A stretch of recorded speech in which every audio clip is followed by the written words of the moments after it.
I'm 87 years old, and I've spent most of my life deeply, persistently, almost religiously unhappy, without ever understanding why. Not because I was poor, not because I was unlucky. I was a named partner at a law firm. I made more money in a single year than most people see in a decade. I had a wife who loved me, 2 kids who needed me, a house I'd barely lived in. And I was miserable in a way I couldn't name, couldn't admit, and couldn't stop. It took me 52 years to finally understand it. And what I lost in those 52 years, I cannot get back. Here's the lie I believed. The lie almost everyone around me believed too. I believed that unhappiness was a problem to be solved later, that it was the price you paid for building something, that once the next milestone hit, partner, the bigger house, the right number in the bank account, something would shift, something would click. You'd finally feel it. Whatever it was, contentment, peace, the sense that your life made sense. I kept moving the finish line because I believed the finish line existed. My father believed that. The men around me at Morrison and Clark believed that. We were all running the same race, and none of us stopped to ask what we were running toward. I made partner at 45. I remember sitting in that conference room when they told me, Morrison and Clark, my name, on the door. I thought, this is it. This is the moment. And I drove home that night, went into my kitchen, poured a glass of scotch, and felt nothing. Less than nothing. I felt the hollow, specific absence of what I'd expected to feel.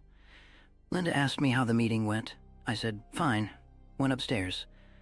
That silence, that single word, cost us nearly a decade of real marriage. I didn't know it then. I know it now. The first thing unhappiness costs you is presence, not time. Presence. I was physically there for a lot of my children's lives. I attended Sarah's recitals. I was in the house on Christmas morning. But I was rehearsing closing arguments in my head during her piano solos. I was checking my pager while the kids opened gifts. Sarah is 60 years old now. She calls me every single day. Do you understand what it means for a 60-year-old woman to call her 87-year-old father every single day? It means she forgave me. It means we rebuilt something. But I didn't deserve that rebuilding. She chose it. And I will never stop being grateful. And I will never stop knowing what I missed. The version of her at 8, at 12, at 16, that girl needed a father who was actually in the room. I was there. I was not present. Those are not the same thing. The second thing it costs you is the person right in front of you. Linda and I were married for 48 years. But for the first 27 of those years, the marriage was what I'd call functional. We were partners in the logistical sense. She raised the kids, I made the money. We were polite. We were strangers with shared furniture. I was 52 years old when I had a massive heart attack in the middle of a client meeting. Fell out of my chair. They thought I was dead. Triple bypass surgery. 6 months of recovery. And in those 6 months, lying in that bed, then sitting in that house I'd never actually lived in, I had the first real conversations with Linda I'd had in years, maybe ever. She was 52, too.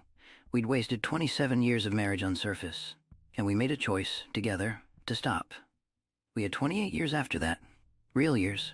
Years where I showed up, where I listened, where I drove her to her book club just to have 20 more minutes in the car with her. She died 7 years ago. Pancreatic cancer. I sat with her every single day at the end, and I am grateful, deeply, bone-level grateful, that I had those 28 years with her, but I also know we had 27 years before that. And I cannot tell you what those years held because I was not paying attention. The third thing unhappiness costs you is yourself. Not your ambition, yourself, your actual interior life. I went 30 years without knowing what I actually liked, what I actually believed, what I actually wanted outside of the next achievement. I was 53 before I realized I loved gardening. 53.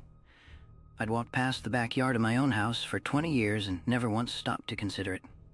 I have a journal I've kept for 30 years now, started it the year after the heart attack. My first entry is 4 sentences long. 4 sentences.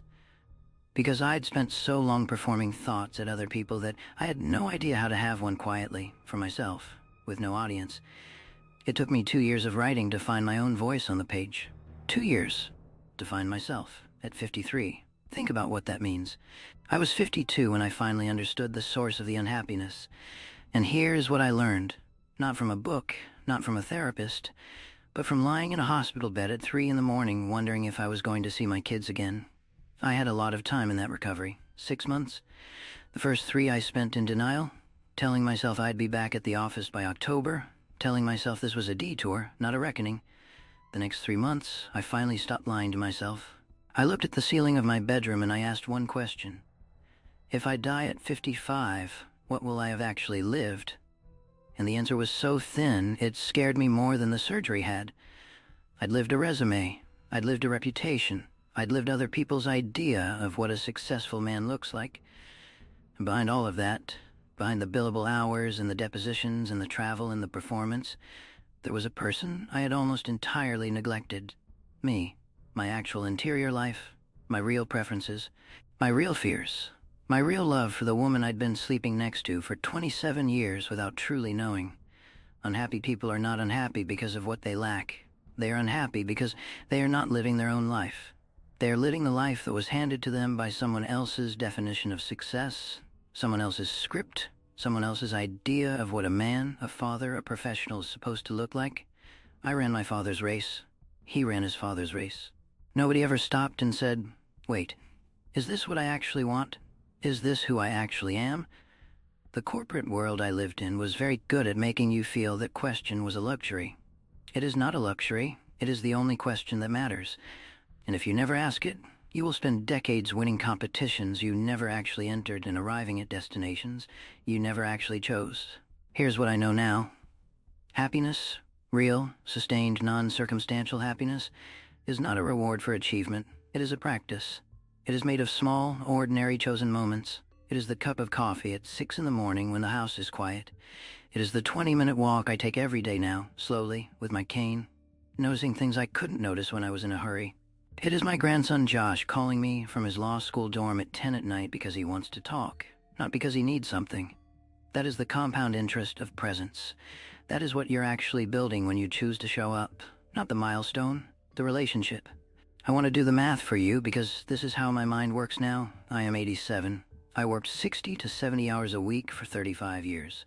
That is, conservatively, the 100,000 hours of my life given to a building downtown. I have 5 great-grandchildren. Ava is 3. Lucas is 1. I have held both of them. I have watched them figure out how to walk. And the joy I feel holding Lucas for 20 minutes on a Tuesday afternoon is not smaller than the joy I thought I would feel when my name went on that door. It is larger. It is warmer. It is real in a way that the other thing never was. And I had to almost die at 52 and lose my wife at 80 and have a stroke at 82 to finally, fully understand that. If I were 35 again, I would stop. Not quit. Stop. I would put down the briefcase on a Friday afternoon and ask Linda where she wanted to go for dinner. I would take Sarah to her recital and actually listen. I would understand that the work would still be there on Monday and that my daughter's performance would not. I would have the real conversation with my father before he died at 71. I never did. I kept thinking there would be time. He had a heart attack too, same as me. Same as his father, probably. I never told him that I saw him in myself. I never told him I forgave him for being distant. I never told him I loved him in a way that held all of that complexity. He's been gone 42 years.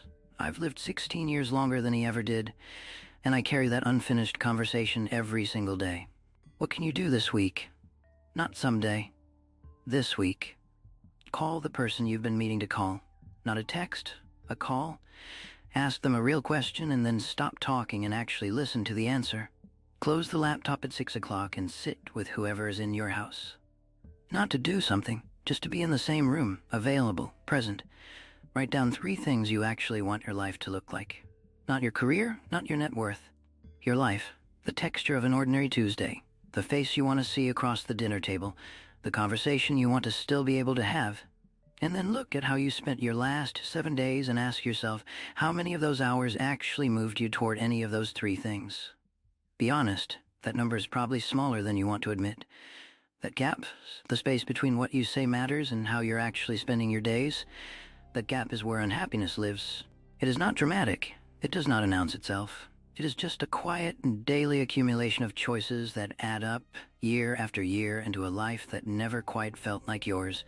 I lived in that gap for 52 years. I know exactly what it costs. Are you living someone else's script right now? Are you optimizing for a version of success that you never actually chose? Who told you that working 60 hours a week was ambition and not avoidance? Who told you that there would be time later? I believed that. I believed later was a real place I was moving toward. It is not. Later is just more of right now with less time left in it. I'm 87 years old. I figured this out at 52. That means I wasted 52 years being unhappy in ways I didn't have to be, and I spent 35 years practicing something better. In those 35 years, even with the grief, even with Linda's death, even with the slow shrinking of my world as one by one the people I loved got sick and died, those 35 years were fuller than the first 52. Not because they were easier, because I was actually in them. You are learning this now. Today. Whatever age you are right now, that is your 52. Don't wait for the heart attack. Don't wait for the hospital bed at 3 in the morning to ask yourself if you're living your own life. I'm at the finish line. I can see it clearly from here. And what I see is this. The moments you're too busy for right now are the ones you'll spend the rest of your life wishing you'd stayed for. Don't trade them. You cannot get them back.